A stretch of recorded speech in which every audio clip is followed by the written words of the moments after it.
آپ کیا دیکھتے ہیں آگے کیا ہونے والا ہے؟ از اٹ کریکٹ کہ اس معاملے میں اب یہ جو امپلیکیٹ ہونے والی ہے پی ٹی آئی کے اوپر مزید ایک عدالتی نزلہ ہے جو گرنے والا ہے، اور یہ جو فیض حمید صاحب کے حوالے سے یہ جو پروسیڈنگز ہیں، یہ امپریشن کتنا درست ہے یا کتنا نہیں ہے کہ یہ خان صاحب کے خلاف ایکچولی معاملہ ہے؟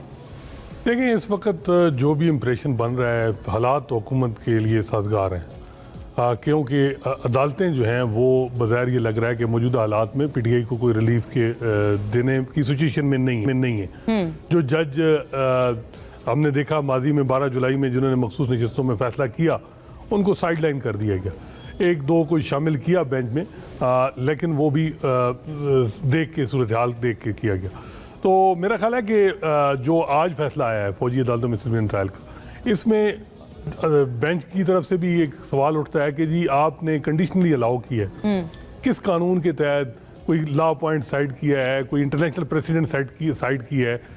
کیونکہ سپریم کورٹ کے اپنا فیصلہ تھا جس میں کہا گیا تھا کہ سویلین کا ٹرائل فوجی عدالتوں میں غیر آئینی ہے۔ آپ کنڈیشنلی الاؤ کر رہے ہیں سپریم کورٹ کے فیصلے کو سسپینڈ کر کے، اتنا بڑا معاملہ اور اس کے ایفیکٹ اور اس کی امپریشن تو لوگوں میں چلا جائے گا کہ جی جب کل ہیڈ لائن لگیں گی۔ اچھا آپ کیوں اس کو کنڈیشنل کہہ رہے ہیں؟ نہیں، کنڈیشنلی انہوں نے کہا کہ جب ہمارا یہ مشروط ہے ہمارے فائنل فیصلے تک جو ہم کیس سن رہے ہیں، جو 1 سال سے 13 دسمبر کو سپریم کورٹ کا فیصلہ سسپینڈ کیا سپریم کورٹ نے، جس میں یہ کہا گیا تھا کہ ٹرائل غیر، جی 13 دسمبر سے لے کے اب پھر کل 13 دسمبر تو 1 سال ہو گیا۔ 1 سال میں سپریم کورٹ فیصلہ نہیں کر سکتی۔ اگر یہی آج جو فیصلہ کیا ہے، یہ فیصلہ بہتر ہوتا کہ چھٹیوں سے پہلے کر لیتے، 13 دسمبر کو پچھلے سال ہی کہہ دیتے کہ جی جو آپ فیصلے اناؤنس کر دیں اور جو یہ فیصلے ہیں فوجی عدالتوں کے یہ مشروط ہوں گے ہمارے فیصلے کے ساتھ، اگر ہم ٹرائل کو غیر آئینی ڈکلیئر کرتے ہیں تو وہ سارا کچھ ختم ہو جائے گا۔ لیکن اب سوال یہ پیدا ہوتا ہے کہ یہ لوگ جو 1.5 سال گزار چکے ہیں، اگر یہ کہا جاتا ہے کہ ان کی ٹرائل غیر آئینی ہے تو کیا دوبارہ اے ٹی سی میں ان کے ٹرائل چلیں گے؟ دوبارہ پھر سزائیں بعد میں کیا ہوگا جب فیصلہ اگر یہ چیز ہے، بہت سی چیزیں ہیں عدالت پہ سوالات۔ آپ کا اس میں مطلب امپریشن کیا ہے بائی اینڈ لارج، کہ آپ یہ سمجھ رہے ہیں کہ یہ چاہتے یہ ہیں کہ پہلے پتہ چل جائے کہ کس کو سزا ہو رہی ہے اور کس نوعیت کی سزا ہو رہی ہے، اس کے بعد اس کی مناسبت سے فیصلہ دیا جائے گا؟ مین سوال یہ تھا کہ جو لوگ ہیں وہ جیل میں آ جائیں، جیل مینول ان پہ اپلائی ہو، ملٹری کسٹڈی میں ہے، جیل مینول میں آپ کو کچھ لوگوں کو یعنی آپ سمجھتے ہیں ملٹری کسٹڈی میں بھیجنا چاہ رہے ہیں؟ نہیں، یہ جو 85 لوگ ہیں، جو آپ کا ہے نا معاملہ کہ سوال تھا کہ عمران خان صاحب اور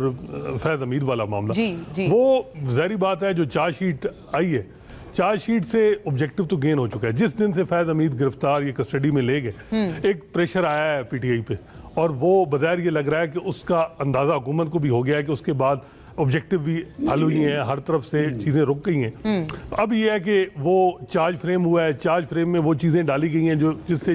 یہ ہے کہ جی عمران خان کو بھی اس میں یعنی امپلیکیٹ کر سکتے ہیں، مزید اس پہ ان پہ پی ٹی آئی پہ پریشر پڑے گا۔ تو فائنل فیصلے سے زیادہ جو یہ ٹائم ہے 2-3 مہینے، اس میں زیادہ پریشر پی ٹی آئی پہ آ رہا ہے، اور اسی وجہ سے یہ بظاہر یہ لگ رہا ہے ٹیبل پہ بیٹھنے پہ بھی مجبور ہو رہے ہیں۔ اور جو گورنمنٹ، بڑی اہم آپ نے بات کی ہے، آپ کو یہ امپریشن مل رہا ہے کہ حکومت یا ریاست مجبور بھی ہو رہے ہیں ایک طرح سے پی ٹی آئی کے ساتھ ٹیبل پہ بیٹھنے کو؟ نہیں،